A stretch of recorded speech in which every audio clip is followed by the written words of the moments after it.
പാലക്കാട് വൈദ്യുത ലൈനിൽ നിന്നും പന്നിക്ക് വെച്ച കെണിയിലാക്കപ്പെട്ട വയോധികയ്ക്ക് പരിക്ക്.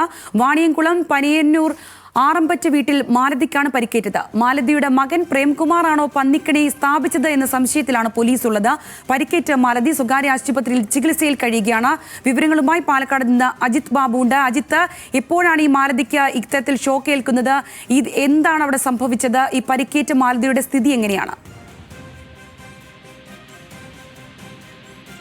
സംഗീത, ഈ വയോധികയുടെ ഇടത് കൈയിലെ വിരലുകൾക്കാണ് ഇത്തരത്തിൽ ഗുരുതരമായി പരിക്കേറ്റിട്ടുള്ളത്. ഇടത് കൈയിലാണ് ഇത്തരത്തിൽ ഷോക്ക് ഏറ്റിട്ടുള്ളത്. ഈ മാലതിയുടെ ബന്ധുവും അയൽവാസിയുമായ യുവതി പാൽ സൊസൈറ്റിയിലേക്ക് പാല് കൊണ്ടു കൊടുക്കുന്നതിനിടെയാണ് സംഭവം കാണുന്നത്. രാവിലെയാണ് ഇത്തരത്തിൽ സംഭവം കാണുന്നത്. ഉടനെ തന്നെ നാട്ടുകാരെന്ന പ്രദേശവാസികളെല്ലാം ചേർന്ന് ഈ വൈദ്യുത കമ്പിയിൽ നിന്നുള്ള കണക്ഷൻ വലിച്ചിട്ട് വയോധികയെ വാണിയംകുളത്ത് സ്വകാര്യ ആശുപത്രിയിലേക്ക് എത്തിക്കുകയായിരുന്നു. കൈക്ക് ഗുരുതരമായി ഇത്തരത്തിൽ പരിക്കേറ്റിട്ടുണ്ട്. വിരലുകൾ അറ്റു തൂങ്ങിയ നിലയിലാണ് ഉള്ളത്.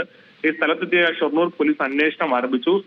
ഈ മകനാണോ ഇത്തരത്തിൽ ഇക്കാര്യം ചെയ്തതെന്നൊരു പോലീസിന് സംശയമുണ്ട്. നിലവിൽ മാലതിയുടെ മകനെ പോലീസ് പ്രേംകുമാറിനെ കസ്റ്റഡിയിൽ എടുത്തിട്ടുണ്ട്. ഇയാളെ ചോദ്യം ചെയ്തതിൽ നിന്ന് മാത്രമാണ് കൂടുതൽ വിശദാംശങ്ങൾ ലഭിക്കുക എന്നുള്ളതാണ് പോലീസ് പറയുന്നത്. അതോടൊപ്പം തന്നെ ഈ നാട്ടുകാരിൽ നിന്നൊക്കെ വിവരങ്ങൾ ചോദിച്ചറിയുക കൂടി ചെയ്തിട്ടുണ്ട്. ഇത്തരം രീതികൾ ഇവിടെ ഉണ്ടോ എന്നുൾപ്പെടെയുള്ള കാര്യങ്ങൾ പോലീസ് അറിയുക കൂടി ചെയ്തിട്ടുണ്ട്.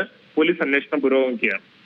ശരി, പാലക്കാട് നിന്ന് അജിത് ബാബുവാണ് വിശദാംശങ്ങൾ പങ്കുവച്ചത്.